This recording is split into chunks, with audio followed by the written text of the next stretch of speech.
আসসালামু আলাইকুম। নবীজি সাল্লাল্লাহু আলাইহি সাল্লাম সহধর্মিণী ও সন্তানগণ, তারই কিছু আমরা জানব। নবীজি সাল্লাল্লাহু আলাইহি সাল্লামের স্ত্রী ছিলেন মোট 11 জন, সন্তান 7 জন। মুসলমানদের কাছে নবীজি সাল্লাল্লাহু আলাইহি সাল্লামের সহধর্মিণী বা স্ত্রীদের বিশেষ মর্যাদা রয়েছে। তাদেরকে উম্মুল মুমিনিন বা মুমিনদের মা বলা হয়েছে পবিত্র কোরআনে। আল্লাহ তাআলা বলেন, নবী মুমিনদের নিকট তাদের নিজেদের অপেক্ষা ঘনিষ্ঠতর ও তার স্ত্রীরা তাদের মা। সূরা আহজাব আয়াত 6। বিভিন্ন সময়ে নবীজি সাল্লাল্লাহু আলাইহি সাল্লামের মোট 11 জন স্ত্রী ছিলেন। হযরত খাদিজা বিনতে খুওয়াইলিদ রাদিয়াল্লাহু ছিলেন তার প্রথম ও সবচেয়ে প্রিয়তমা স্ত্রী। নবীজি সাল্লাল্লাহু আলাইহি সাল্লামের 25 বছর বয়সে নিজের চেয়ে কিছুটা বয়োজ্যেষ্ঠ খাদিজা রাদিয়াল্লাহুকে বিয়ে করেন এবং তার মৃত্যু পর্যন্ত তিনি দ্বিতীয় কাউকে বিয়ে করেননি। ছেলে ইব্রাহিম ছাড়া নবীজি সাল্লাল্লাহু আলাইহি সাল্লামের সব সন্তানের জন্ম হয়েছিল হযরত খাদিজা রাদিয়াল্লাহু আনহুর গর্ভে। হযরত খাদিজা রাদিয়াল্লাহু আনহুর মৃত্যুর পর নবীজি সাল্লাল্লাহু আলাইহি সাল্লাম মক্কা জীবনে সাউদা বিনতে জামআ রাদিয়াল্লাহু আনহু ওই আয়েশা বিনতে আবু বকর রাদিয়াল্লাহুকে বিয়ে করেন। তবে আয়েশা রাদিয়াল্লাহু মক্কা জীবনের নবীজি সাল্লাল্লাহু আলাইহি সাল্লামের ঘরে যাননি।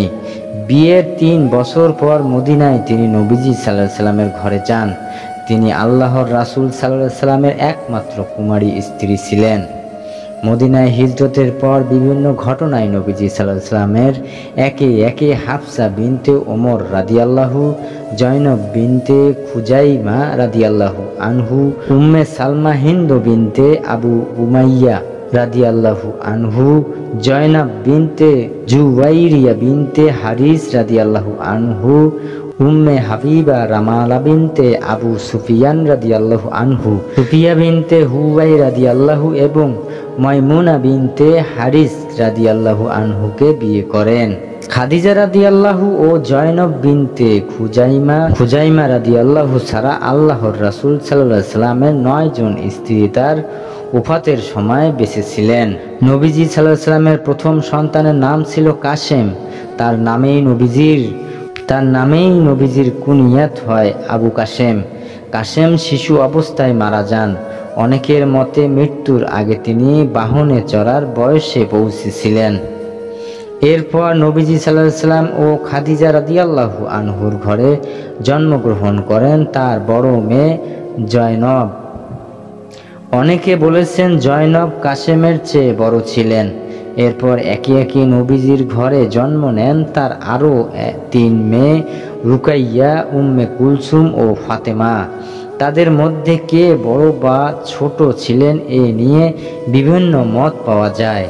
ইবনে আব্বাস রাদিয়াল্লাহু আনহুর একটি বর্ণনা অনুযায়ী 3 জনের মধ্যে রুকাইয়া সবার বড়, উম্মে কুলসুম সবার ছোট।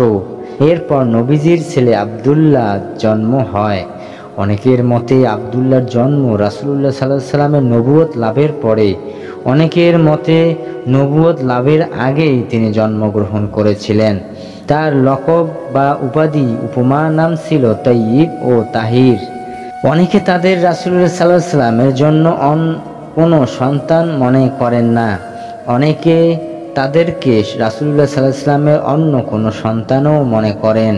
তবে সঠিক মত অনুযায়ী আব্দুল্লাহ তাইয়িব ও তাহির। তিনিও শিশু অবস্থায় মক্কায় মৃত্যুবরণ করেন।